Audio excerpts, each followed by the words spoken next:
উত্তর দিনাজপুর জেলা তৃণমূল ছাত্র পরিষদের উদ্যোগে আসন্ন লোকসভা নির্বাচনে রায়গঞ্জ লোকসভা কেন্দ্রের প্রার্থী কৃষ্ণ কল্যাণীর সমর্থনে প্রস্তুতি সভা অনুষ্ঠিত হলো রবিবার। এদিন রায়গঞ্জের বিধান মঞ্চে আয়োজিত এই কর্মসূচিতে জেলার বিভিন্ন প্রান্ত থেকে প্রতিনিধিরা উপস্থিত ছিলেন।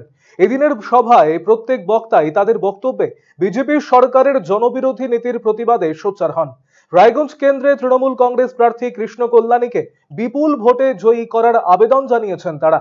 সংগঠনের রাজ্য সভাপতি তৃণাঙ্কুর ভট্টাচার্য, জেলা তৃণমূল কংগ্রেসের সভাপতি কানাইলাল আগরওয়াল, সহ সভাপতি অরিন্দম সরকার, দলীয় মুখপাত্র সন্দীপ বিশ্বাস সহ অন্যান্যরা উপস্থিত ছিলেন এদিনের এই কর্মসূচিতে। দেখতে হবে, তাদের নীতি দেখতে হবে, আমাদের প্রার্থী স্বচ্ছন্দে শুধুমাত্র আপনাদের উন্নয়নকে ত্বরান্বিত করতে আজকে রায়গঞ্জের জাতীয়তাবাদীকে অভিনন্দন জানিয়ে আমি আমার কথা শেষ করছি। মমতা বন্দ্যোপাধ্যায় জিন্দাবাদ।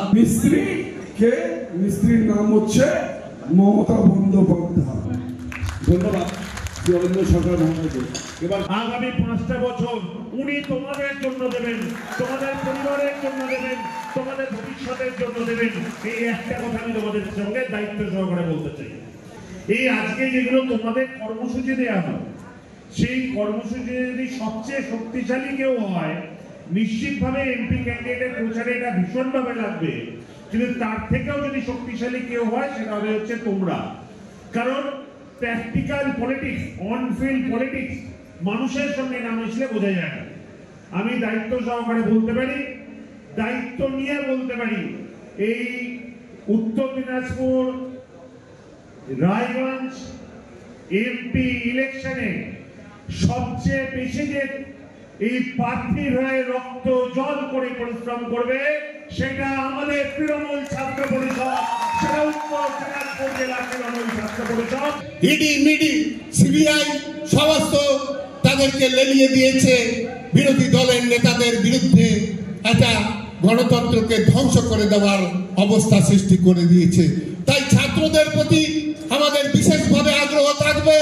আপনারা শিক্ষিত সমাজ, আপনারা এগিয়ে আসুন, মানুষকে বুঝান ভারতবর্ষের সংবিধানকে রক্ষা করতে গেলে বিজেপি বিরোধী সরকার তৈরি করার প্রয়োজন আছে এবং পশ্চিমবঙ্গকে বঞ্চনার থেকে মুক্ত করতে গেলে মুখ্যমন্ত্রী মমতা বন্দ্যোপাধ্যায়কে শক্তিশালী করতে হবে, অভিষেক বন্দ্যোপাধ্যায়কে শক্তিশালী করতে হবে।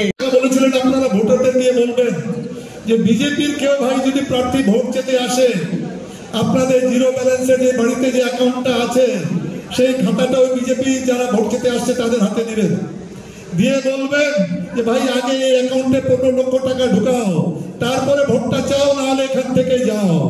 দেখবেন 5টা বাড়ি যদি বলে এখান থেকে যাও, ওরা 6 নম্বর বাড়িতে যাবে না। এবার একজন প্রার্থী দাঁড়িয়েছেন কংগ্রেস থেকে, বিধানসভায় কিন্তু কংগ্রেস সিপিএমের একটাও সদস্য নেই। গতবার ওনারা 2019-এও দাঁড়িয়েছিলেন। ওনাদের উদ্দেশ্য হলো বিজেপিকে ভোটে জিতিয়ে দেওয়া।